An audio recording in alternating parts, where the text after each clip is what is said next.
Hello बच्चों, तो आज हम आपको पढ़ाने वाले हैं सिंथेसिस का ये तीसरा टॉपिक, जिसका नाम है बाय यूजिंग नॉमिनेटिव एब्सोल्यूट। और ये जो बाय यूजिंग नॉमिनेटिव एब्सोल्यूट है, ये हमारा सिंथेसिस के ही जो पहला टॉपिक है जो हम पढ़ रहे हैं इस समय, कॉम्बिनेशन ऑफ टू और more simple sentence into one simple sentence, उसी के अकॉर्डिंग ये है। और ये जो कई साधारण वाक्यों को मिलाकर एक साधारण वाक्य बनाने का जो तरीका है, वो जो विधियां हैं वो हमारी टोटल छोटी और बड़ी टोटल मिलाकर हमारी 8 विधियां हैं, जिनमें से हमने 2 विधियां आपको बता ही चुके हैं। पहली विधि का नाम था बाय यूजिंग पार्टिसिपल और दूसरी विधि का नाम है बाय यूजिंग इन्फिनेटिव। अगर आपने अभी तक वो वीडियो नहीं देखे हैं तो इस वीडियो के डिस्क्रिप्शन पे आप जाइए और उन दोनों वीडियो को जरूर देख लीजिए, क्योंकि सिंथेसिस एक ऐसा टॉपिक है जो एक दूसरे से जुड़ा हुआ है। अगर आपने वो दोनों वीडियो नहीं देखा तो आपको ये वीडियो समझ में नहीं आने वाला, तो इसलिए पहले आप उस वीडियो को देखिए और वीडियो के लास्ट तक जरूर बने रहा करिए। उससे आपको भी काफ़ी मदद मिलेगी और कहीं ना कहीं आपको कुछ सीखने को मिलेगा। और वीडियो पसंद आए तो कमेंट लाइक ज़रूर कर दिए करिए और वीडियो ज़्यादा से ज़्यादा शेयर करिए, ताकि एक ज़रूरतमंद लोगों के पास ये ज़रूर पहुँचे। हम यहाँ पर पढ़ने वाले हैं बाय यूजिंग नॉमिनेटिव एब्सोल्यूट। और बाय यूजिंग नॉमिनेटिव एब्सोल्यूट को पढ़ने से पहले हम आपको बता दें, क्योंकि जब तक हमें हेडिंग ही क्लियर नहीं होगी तब तक हम आगे जो टॉपिक है उसे समझ ही नहीं पाएंगे। तो यहाँ पर सबसे पहली बात, नॉमिनेटिव क्या है और एब्सोल्यूट क्या है। तो नॉमिनेटिव का जो हिंदी अर्थ होता है, मतलब नॉमिनेटिव दूसरे शब्दों में कहा जाए तो वो सब्जेक्ट होता है, मतलब कर्ता होता है। और वो जो सब्जेक्ट होगा वो नाउन होता है। ओके, मतलब नाउन तो पहले आएगा ही, ठीक है। अब और जो हमारा एब्सोल्यूट है, एब्सोल्यूट का जो सिनोनिम्स है, मतलब दूसरे शब्दों में कहा जाए, एब्सोल्यूट का मतलब है फ्री मतलब स्वतंत्र कर देना, आज़ाद कर देना। यहाँ पर किया क्या जाता है, जो हमारा नॉमिनेटिव है, मतलब नॉमिनेटिव जो सब्जेक्ट है, सब्जेक्ट को हमें एब्सोल्यूट कर देना होता है, आज़ाद कर देना होता है। आज़ाद क्यों करना होता है? ऐसा किसी से वो बंधा हुआ है क्या? जी हाँ, वो बंधा हुआ है। जैसे कि ये सेंटेंस देखिए, सेंटेंस में जो एक मेन पार्ट जो होता है वो सब्जेक्ट और वर्ब का होता है। जैसा सब्जेक्ट होगा उसी प्रकार से उसकी वर्ब आएगी, और जैसा टेंस होगा उसी प्रकार से उसकी वर्ब भी होगी। जैसे कि ये सेंटेंस है हमारा, द रेन फेल, बारिश गिरी, मतलब बारिश हुई, द क्रॉप्स रिवाइव्ड, और जो फसल थी वो पुनर्जीवित हो गई, मतलब हरी भरी हो गई। तो जैसा कि देख रहे हैं कि इस सेंटेंस में ये हमारा सब्जेक्ट है और इस सेंटेंस में ये हमारा सब्जेक्ट है, और दोनों की ही हमारी अपनी वर्ब हैं। दोनों की हमारी अपनी वर्ब है। तो यहाँ पर क्या है, अब देखिए ये, अब हम यहाँ पर रेन है, अगर हम यहाँ पर फाल कर दें तो ये हमारा गलत हो जाएगा, क्योंकि ये हमारा सेंटेंस हमारा पास्ट इन्फिनिट का है, और पास्ट इन्फिनिट में सब्जेक्ट के साथ वर्ब की सेकंड फॉर्म ही यूज होती है। इसलिए ये जो है सब्जेक्ट जैसा आया वैसे टेंस के अकॉर्डिंग हमारी वर्ब का भी प्रयोग हुआ। मतलब ये जो वर्ब है, वर्ब और सब्जेक्ट का एक दूसरे से कॉम्बिनेशन रहता है। ये अभी टेंस बता रहे हैं, ठीक है। और हमने जबकि पढ़ा है कि सिंपल सेंटेंस, जो हमारा सिंपल सेंटेंस जो होता है, सिंपल सेंटेंस में एक ही सब्जेक्ट और एक ही फाइनाइट वर्ब होनी चाहिए। फाइनाइट वर्ब क्या होती है, अगर आप नहीं जानते कि फाइनाइट वर्ब क्या होती है, तो हम पहले वीडियो में आपको फाइनाइट वर्ब के बारे में बहुत ही डिटेल में समझा चुके हैं, पहले आप उसमें जरूर देख ली। मैं थोड़े से और बता देता हूँ कि जो फाइनाइट वर्ब होती है वो वाक्य में टेंस बताने का कार्य करती है। सब्जेक्ट के ठीक बगल में रखी हुई वर्ब ही फाइनाइट वर्ब कहलाती है।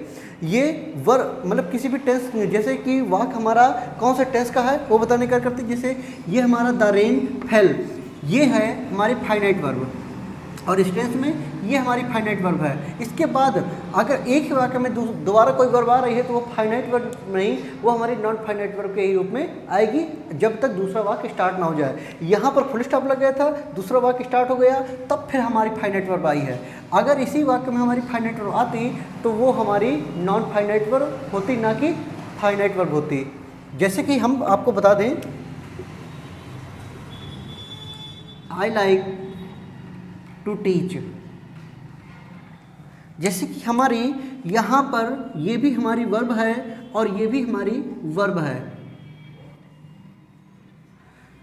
ये हमारी फाइनाइट वर्ब है क्योंकि ये टेंस बताने का कार्य कर रही है, और ये हमारी नॉन फाइनाइट वर्ब है, ये हमारी इन्फिनेटिव के रूप में आई है टू लगाकर। ओके, पार्टिसिपल का ही ये ये हमारा नॉन फाइनाइट वर्ब का एक प्रकार है। नॉन फाइनाइट हमारी 3 प्रकार की होती है, पार्टिसिपल, इन्फिनेटिव और जिरंड। तो आप समझ गए होंगे, ये हमारी फाइनाइट वर्ब है। फाइनाइट वर्ब हमेशा सब्जेक्ट के ठीक बगल में रखी हुई होती है। तो आइए देखते हैं। अब बात आती है कि हम समझ तो गए कि यहाँ पर हमें करना क्या है, हमें सब्जेक्ट को एब्सोल्यूट करना है। हमें क्यों करना है?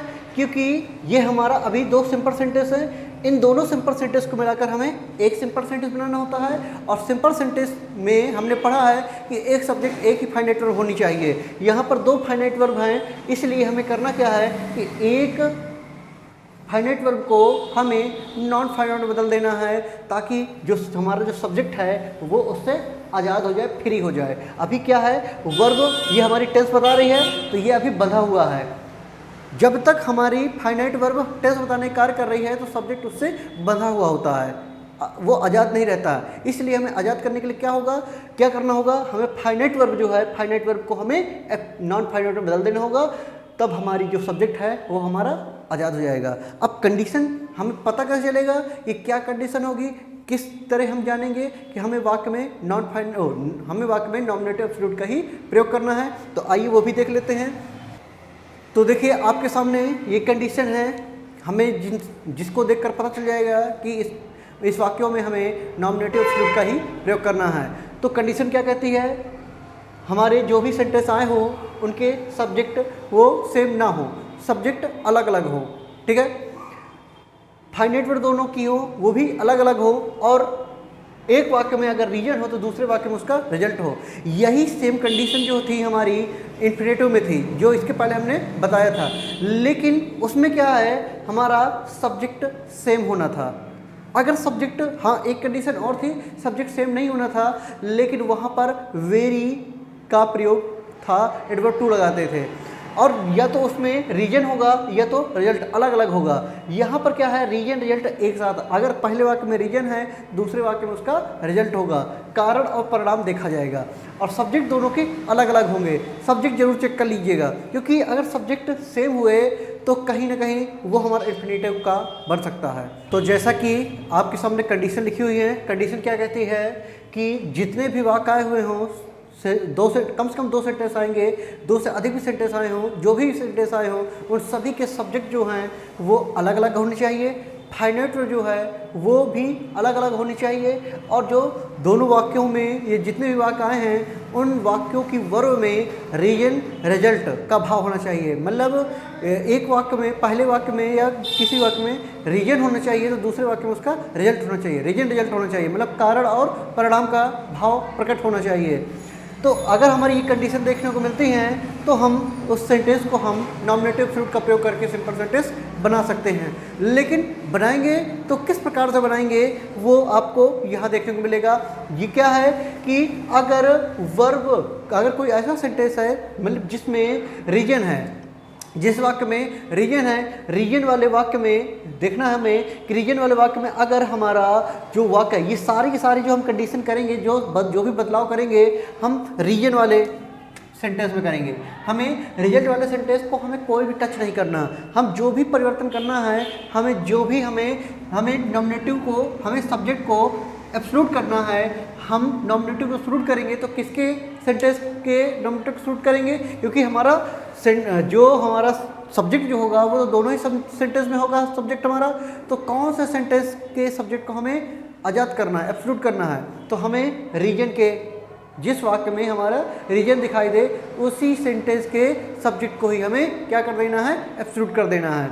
तो कंडीशन ये है कि अगर हमारा रीजन वाले वाक्य में जो हेल्पिंग हो रही है, मतलब हेल्पिंग टू बी हो, टू बी हमारी हेल्पिंग, सॉरी नहीं, वो हमारी मेन वर्ब, अगर वर्ब टू बी हो और टू बी हमारी मेन वर्ब के रूप में आए। वर्ब टू बी आपको नहीं पता है तो वर्ब टू बी हम आपको बता दें कि वर्ब टू बी हमारी 5 होती हैं। इज, एम, आर जो हमारे प्रेजेंट की होती हैं, वाज और वर हमारी पास्ट की होती हैं।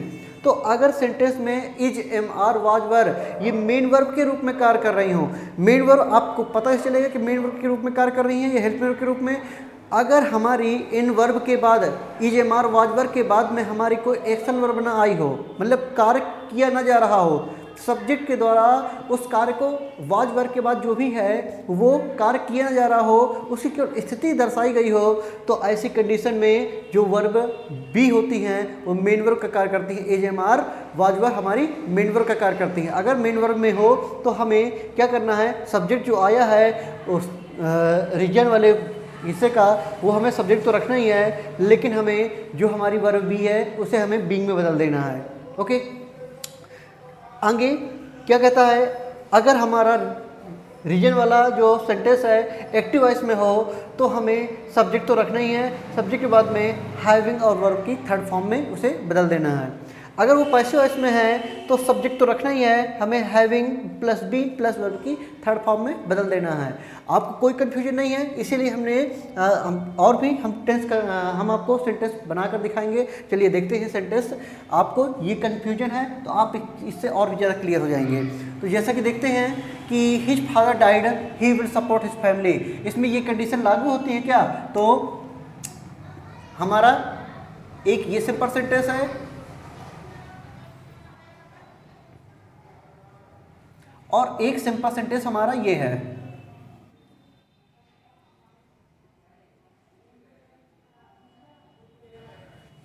इसमें हमारा सब्जेक्ट ये है और इसमें सब्जेक्ट हमारा ये है। दोनों के सब्जेक्ट देखिए अलग अलग हैं। यहाँ पर हिज फादर, उसके पिता की बात हो रही है कि उसके पिता खत्म हो गए, ही विल, और यहाँ पर कोई व्यक्ति है जिसके पिता खत्म हो गए, उसके लिए यूज किया गया है, जिस व्यक्ति के पिता खत्म हुए हैं उसका यूज किया गया है कि ही। तो यहाँ पर सब्जेक्ट जो हैं दोनों के अलग अलग हैं और फाइनाइट वर्ब जो हैं इसमें डाइड है, इसमें विल सपोर्ट है, तो फाइनाइट वर्ब भी अलग अलग है। इसमें रीजन रिजल्ट देखते हैं कि रीजन रिजल्ट है क्या, तो हिज फादर डाइड, उसके पिता खत्म हो गए, he will support his family, उसे अपने परिवार को सपोर्ट करना पड़ता है। तो यहाँ पर क्या है, हमारा रीजन रिजल्ट का भाव प्रकट हो रहा है, क्योंकि उसका कारण ये हुआ, रीजन ये निकला कि उसके पिता खत्म हो गए, और उसके पिता जब खत्म हो गए कारण ये हुआ तो उसका परिणाम क्या निकला कि अब उसे अपनी फैमिली को सपोर्ट करना पड़ेगा। तो आइए देखते हैं कैसे करेंगे, इन तीनों में से कौन सा रूल इस पर लगाएंगे। तो ये हमारा सेंटेंस देखते हैं। अब ये किस रूप में है, वर्ब टू बी के रूप में है या एक्टिव वॉइस या पैसिव वॉइस के रूप में। तो अगर कोई वाक्य हमारा देखने में ये लगे कि हाँ वो किसी टेंस का है, टेंस का अगर लगे, हम जो 12 टेंस पढ़ते हैं ना, अगर वो किसी टेंस का लग रहा है तो समझ जाइए कि वो हमारा एक्टिव वॉइस का है। बहुत ही अच्छी पहचान है। जैसे कि ये हमारा सेंटेंस सब्जेक्ट है, सब्जेक्ट के साथ में हमारी वर्ब की सेकेंड फॉर्म है, और ये हम देखते हैं पास्ट इंडेफिनिट के अफर्मेटिव में सब्जेक्ट के साथ में वर्ब की सेकंड फॉर्म। तो ये हमारा टेंस का है, टेंस मतलब हमारा एक्टिव वॉइस का, ये वाक्य हमारा एक्टिव वॉइस का है। तो इस वाक्य को हम चेंज कर देंगे नॉमिनेटिव एब्सोल्यूट के रूप में। हमें सब्जेक्ट को बिल्कुल नहीं हटाना है, सब्जेक्ट उसी प्रकार लिखेंगे हिज फादर, और देखिए क्या कह रहा है एक्टिव वॉइस, सब्जेक्ट के बाद में हमें हैविंग लिख देना है। तो हैविंग डाइड, अभी हमारी सेकंड फॉर्म थी, अभी हमारी यहाँ पर थर्ड फॉर्म हो गई। हिज फादर हैविंग डाइड, यहाँ पर हम सेकंड मतलब ये फुल स्टॉप के स्थान पर हम कॉमा का यूज करेंगे, और ये जो फर्स्ट लेटर है दूसरे सेंटेंस का जो फर्स्ट लेटर है उसे हम इस्तेमाल कर देंगे, he will support his family. हमने कुछ नहीं किया, हमने दूसरे सेंटेंस को हमने पूरा उसी प्रकार नोट कर दिया, जैसा कि जिसमें रिजल्ट था हमने जो परिवर्तन किए वो किस में किए, रीजन वाले हिस्से में। देखिए हमने क्या किया, केवल एक ही चीज़ किया, सब्जेक्ट को हमने उसी प्रकार रखा रहने दिया, और सब्जेक्ट के बाद में हैविंग और वर्ब की थर्ड फॉर्म लिख दिया। ये हमारी हैविंग हुई और ये हमारी वर्ब की थर्ड फॉर्म हुई। दूसरे सेंटेंस के मतलब पहले जो हमारा फुल स्टॉप है उसे कॉमा बदल दिया, और जो फर्स्ट लेटर है उसको इस्तेमाल में कर दिया, और हमारा सेंटेंस उस प्रकार से रखा हुआ है। आइए देखते हैं दूसरा। द वेदर वॉज फाइन, मौसम अच्छा था, the traveller left the hotel, और जो यात्री था उसने होटल को छोड़ दिया। तो यहाँ पर जो है हमारा सब्जेक्ट जो हैं वो भी अलग अलग हैं। द वेदर, यहाँ पर मौसम की बात हो रही, और यहाँ पर सब्जेक्ट जो है वो हमारा ट्रैवलर है। दोनों के सब्जेक्ट दोनों के अलग हैं। फाइनाइट वर्ड दोनों की अलग अलग है, इसमें वाज है और इसमें लेफ्ट है। अब क्या कंडीशन है देखिए, यहाँ पर एक चीज़ ध्यान दीजिए, द वेदर वाज फाइन, मौसम अच्छा था, उसके अच्छे होने की बात बताई जा रही है, वो ना कि वो अच्छा हो रहा था, मौसम के द्वारा थोड़ी कार्य किया जा रहा था, वो तो मौसम की कंडीशन बताई जा रही है, मौसम की स्थिति बताई जा रही है। सब्जेक्ट के द्वारा अगर कोई कार्य किया जा रहा हो तो वो वाक्य हमारा एक्टिव वॉइस का होगा। ये हमारा वाक्य एक्टिव वॉइस का नहीं है, ये हमारा वाक्य ये जो वाक्य है इस पे हमारा जो स्थिति है, कंडीशन जो है वो बतलाई जा रही है। इसमें जो है हमारी वर्ब बी जो है एक मेन वर्ब के रूप में कार्य करें, क्योंकि इसके बाद में जो हमारा जो सब्जेक्ट है, सब्जेक्ट कोई कार्य कर नहीं रहा है, केवल उसके बारे में बताया है। तो वर्ब बी, अगर ये एक बात और सोचिए, अगर ये वाक्य हमारा एक्टिव वॉइस का होता तो एक्टिव वॉइस का अगर होता तो यहाँ पर आईएनजी के रूप में आना होता है, ठीक है। द वेदर वाज यहाँ पर आईएनजी के रूप में आता, इसीलिए हमारा एक्टिव वॉइस का तो है नहीं, किसी टेंस का नहीं है।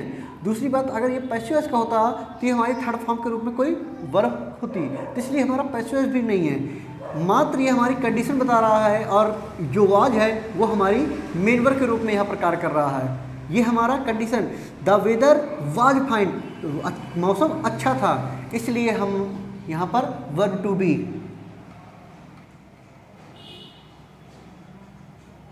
ओके, तो करते हैं, हमें सब्जेक्ट उसी प्रकार रख देना। देखिए क्या कह रहे हैं, सब्जेक्ट और बीइंग हमें रख देना। सब्जेक्ट द वेदर है तो हम वेदर ही करेंगे।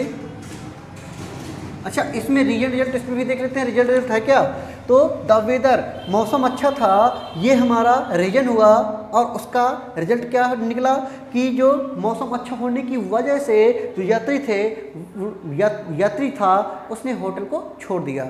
तो ये हमारा रीजन बना, तभी तो इसका रिजल्ट ये निकला, द वेदर बीइंग फाइन। हमने वाज को बीइंग में कर दिया, अगर यहाँ पर इज एम आर वर्ब कुछ भी होता वो भी हमारा बीइंग ही होता। द वेदर हमने उस प्रकार लिखा, फाइन उसी प्रकार लिखा, हमने वाज को बीइंग बदल दिया, और यहाँ पर हम कामा लगाएंगे, द का टी इस्तेमाल करेंगे, और हम पूरा का पूरा वाक्य हम उसी प्रकार से लिख देंगे।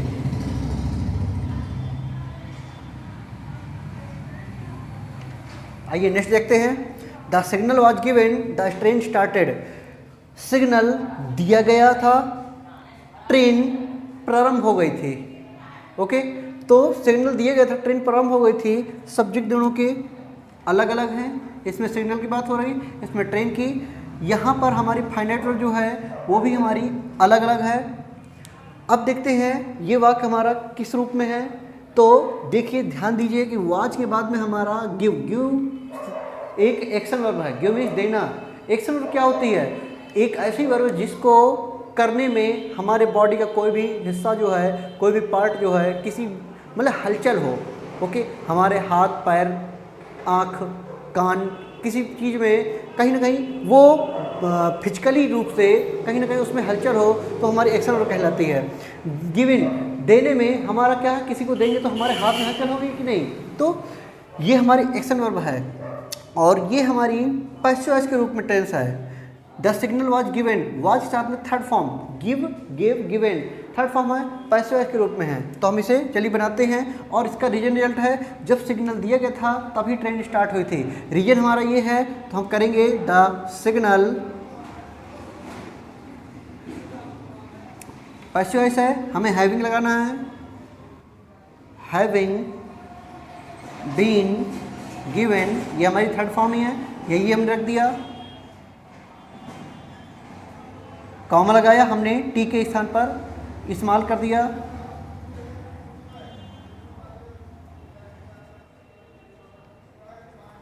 क्लियर। तो आइए हम और भी कुछ सेंटेंस देख लेते हैं और भी आपको क्लियर कर देते हैं। तो देखिए कुछ ये सेंटेंस है हमारे सामने।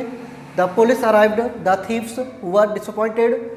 Police I, the thieves were disappointed. जो चोर थे वो निराश हो गए।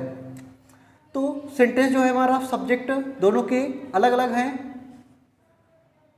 और फाइनाइट दोनों की अलग अलग है। टेंस में सेंटेंस में एक में रीजन है तो दूसरे में उसका रिजल्ट है। पुलिस का आना हुआ, पुलिस आई और उसका परिणाम क्या निकला कि जो चोर थे वो निराश हो गए। हमारा रीजन इस सेंटेंस में है, हमें इस सेंटेंस के जो फाइनाइट वर्ब है उसे हमें क्या कर देना है, हमें नॉन फाइनाइट बदल देना है, तो सब्जेक्ट हमारा आज़ाद हो जाएगा। द पुलिस,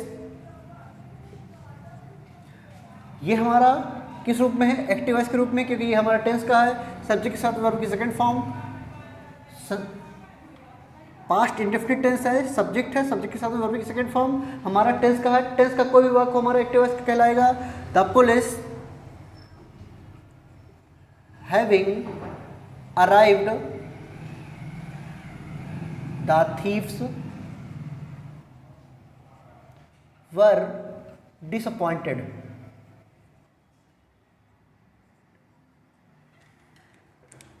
हमने जैसा फुल स्टॉप था कॉमा बदल दिया और द को हमने इस्तेमाल कर दिया। हमने यहाँ पर हमने सब्जेक्ट रखा हैविंग और वर्ब की थर्ड फॉर्म, यहाँ पर ये सेकंड फॉर्म थी और ये हमारी थर्ड फॉर्म है, हैविंग थर्ड फॉर्म। नेक्स्ट देखते हैं, the school was over, the teachers left the school. हाँ, तो द टीचर और यहाँ पर द स्कूल और यहाँ पर हमारा द टीचर है, दोनों सब्जेक्ट अलग अलग है। फाइनाइट वर्ब दोनों की अलग अलग है, यहाँ पर वाज है, यहाँ पर लेफ्ट है।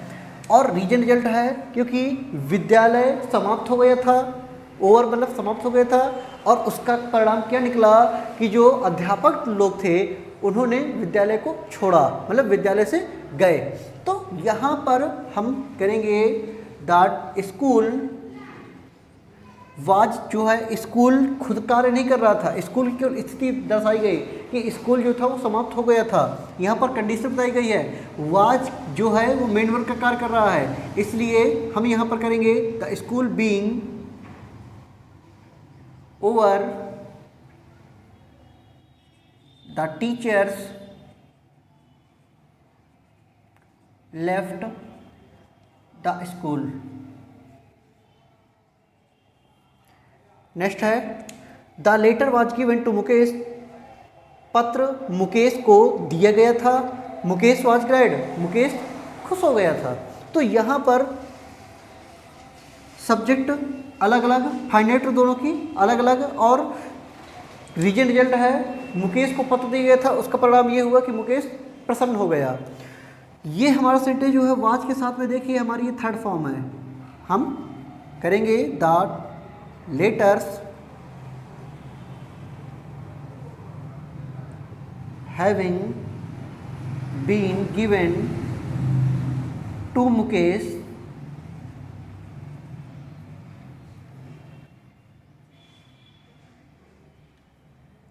एक चीज देखिए, यहाँ पर हमने मुकेश रखा, अब यहाँ पर ये सेंटेंस अलग हो रहा है, इसलिए हम यहाँ पर ही करेंगे। मुकेश रखना ज़्यादा उचित नहीं है, इसलिए हम यहाँ पर ही कर देंगे, क्योंकि नाउन हमारा एक ही बार आता है, सेंटेंस हमारा अब एक हो रहा है, इसलिए इस नाउन के स्थान पर प्रोनाउन यूज कर देंगे। He was glad. क्लियर? आइए कुछ और सेंटेंस देख लेते हैं। तो देखते हैं, it is hot no one went out, मतलब गर्म, इट इज हॉट गर्मी है, कोई बाहर नहीं गया। तो यहाँ पर सब्जेक्ट दोनों के अलग अलग हैं और फाइनाइट वर्ब दोनों की अलग अलग है। रीजन रिजल्ट है क्योंकि गर्मी है, इस वजह से बाहर कोई नहीं गया। तो हम करेंगे इट इज की जगह पर हम बीइंग यूज करेंगे, इट बीइंग हॉट, कॉमा लगाएंगे, नो वन का एंड इस्तेमाल करेंगे, went out. Clear? The sunset the workers left the room, सूर्य अस्त हो गया, द वर्कर्स जो कार्य करने वाले लोग थे, वर्कर जो थे, मजदूर जो थे, लेफ्ट द वर्क, उन्होंने कार्य को छोड़ दिया। तो रीजन हमारा ये निकला कि सूर्य अस्त हो गया, उसका परिणाम ये हुआ कि वर्कर ने काम को छोड़ दिया। तो द सन हमारा सेंटेंस जो है एक्टिव वॉइस का है, सब्जेक्ट के साथ second form, having set the workers left the work. Next है the commander was killed, the army ran away. Commander जो था उसे मारा जा चुका था, मतलब कमांडर जो था वह मर गया था। द आर्मी रन अवे, और जो आर्मी थी वो चली गई थी, भाग गई थी। तो द कमांडर हमारा वाक्य, ये हमारा पैसिव वॉइस का है क्योंकि वाज के साथ में हमारी थर्ड फॉर्म है। तो having been killed, comma the army ran away. कि आपको ये वीडियो काफ़ी हद तक समझ में आया होगा। तो अगर आपको समझ में आया है तो एक सेंटेंस आपके लिए, जैसा कि इट वाज नवंबर था, मतलब ये नवंबर था या नवंबर का मौसम था। I went to meet my friend, मैं अपने मित्र से मिलने के लिए गया। तो अगर आपको समझ में आया है तो ये इस सेंटेंस को आप करके कमेंट बॉक्स में ज़रूर डालिए, ताकि हमें पता चले कि कौन कौन हमारे इस वीडियो को पूरा लास्ट तक देखता है। ठीक है, और इस वीडियो जहाँ तक हो कि कमेंट जो है और जो भी अच्छा से अच्छा कमेंट करेगा हम उसके कमेंट को पिन करेंगे। ओके, और रिप्लाई ज़रूर देंगे। अगर आपको कोई क्वेश्चन आपको पूछना हो तो आप वो भी कमेंट में आप पूछ सकते हैं। Thank you.